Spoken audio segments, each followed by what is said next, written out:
মাছের ঝোল তো অনেক রকমভাবেই বানিয়ে খেয়েছেন। একবার এরকমভাবে মাছের ঝোল বানিয়ে দেখুন, গরম গরম ভাতের সাথে জাস্ট অনবদ্য লাগবে।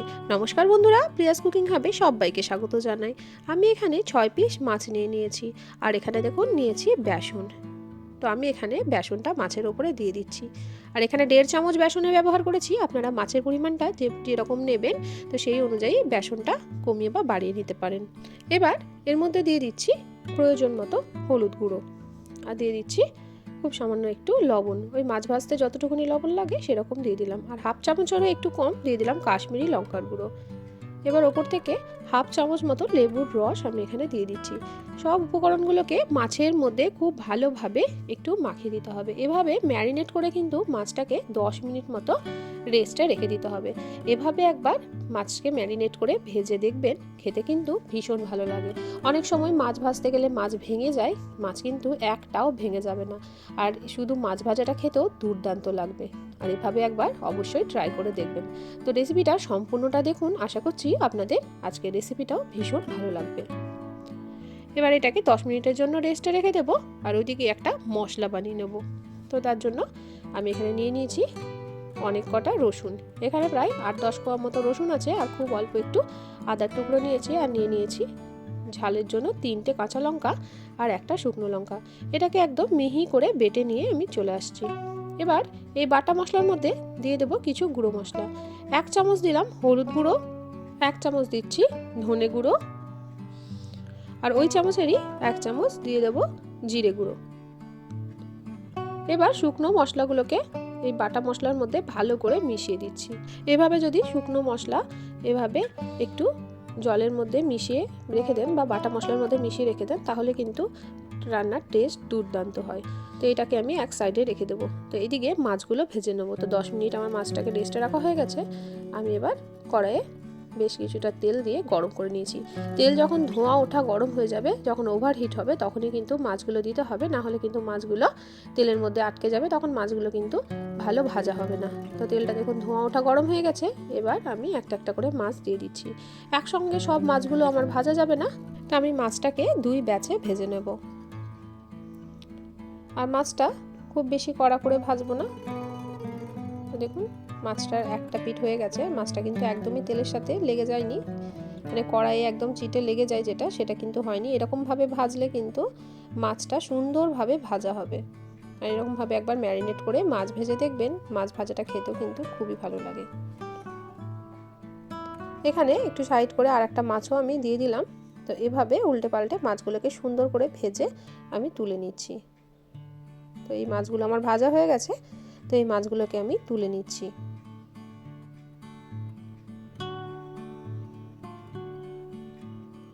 তো আবারও বাকি মাছগুলো তেলের মধ্যে দিয়ে দেবো। তো এভাবে সব মাছগুলো আমি ভেজে নেব। তারপরে মাছগুলো ভেজে নিয়ে আমি ফিরে আসছি। এদিকে মাছটা ভাজা হয়ে গেছে। ওই মাছ ভাজার তেলেই বাকি রান্নাটা আমাদের হয়ে যাবে। এখানে 1 চামচ 5 ফোড়ন দিলাম। ফোড়নে আমি 5 ফোড়নের ব্যবহার করেছি, আপনারা চাইলে কিন্তু কালো জিরে বা গোটা জিরেও কিন্তু দিতে পারেন। তো এবার দিয়ে দিচ্ছি একটা তেজপাতা। এবার দিয়ে দেব আলু। আমি ঝোলটা আলু দিয়ে বানাবো, তো তার জন্য আমি এখানে বড় সাইজের 2টো আলু এরমভাবে লম্বা লম্বা করে কেটে নিয়েছিলাম। তো আলুটা এখানে দিয়ে দিলাম। আপনারা আলুর পরিমাণটা কম বা বেশি করে নিতে পারবেন। তো আমি এখানে 4 জনের জন্য বানাচ্ছি, তো আমি একটু বেশি করে আলুটা দিয়েছি। আর মাছের ঝোলের আলুটা খেতে কিন্তু ভীষণ ভালো লাগে, আর তার জন্য আমি একটু আলুটা বেশি করে দিয়ে দিলাম। তো আলুটাকে একটু লাল লাল করে ভেজে নিতে হবে। আলুটা একটু গোল্ডেন ব্রাউন কালার হয়ে যাওয়া পর্যন্ত একটু নাড়াচাড়া করে ভেজে নেব। তো আলুর মধ্যে দিয়ে দিচ্ছি খুব সামান্য একটু হলুদ। এবার ভালো করে আলুটাকে মিডিয়াম ফ্লেমে একটু নাড়াচাড়া করে একটু গোল্ডেন কালার করে ভেজে নেব।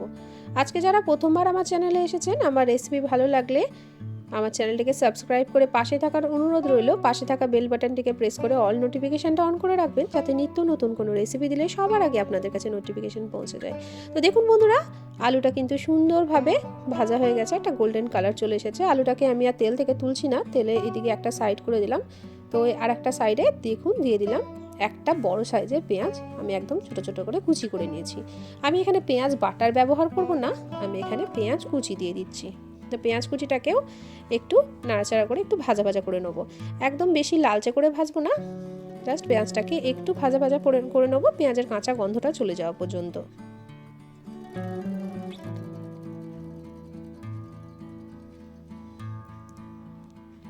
তো পেঁয়াজটাও আমাদের ভাজা হয়ে গেছে, এর থেকে বেশি আর কিন্তু পেঁয়াজটাকে ভাজবো না। এবার পেঁয়াজটাকেও ভালো করে আলুর সাথে মিশিয়ে দিচ্ছি। এরকমভাবে একবার মাছের ঝোল রান্না করে দেখবেন, গরম গরম ধোঁয়া ওঠা ভাতের সঙ্গে কিন্তু খেতে দুর্দান্ত লাগবে। এবার দিয়ে দিলাম বেটে রাখা মশলাটা। মশলাটা দিয়েও ভালো করে কষিয়ে নেব। তো মশলার বাটি ধোয়া সামান্য একটু জল আমি এখানে দিয়ে দিলাম। তো মশলাটা দিয়েও খুব ভালো করে এটাকে কষিয়ে নিচ্ছি।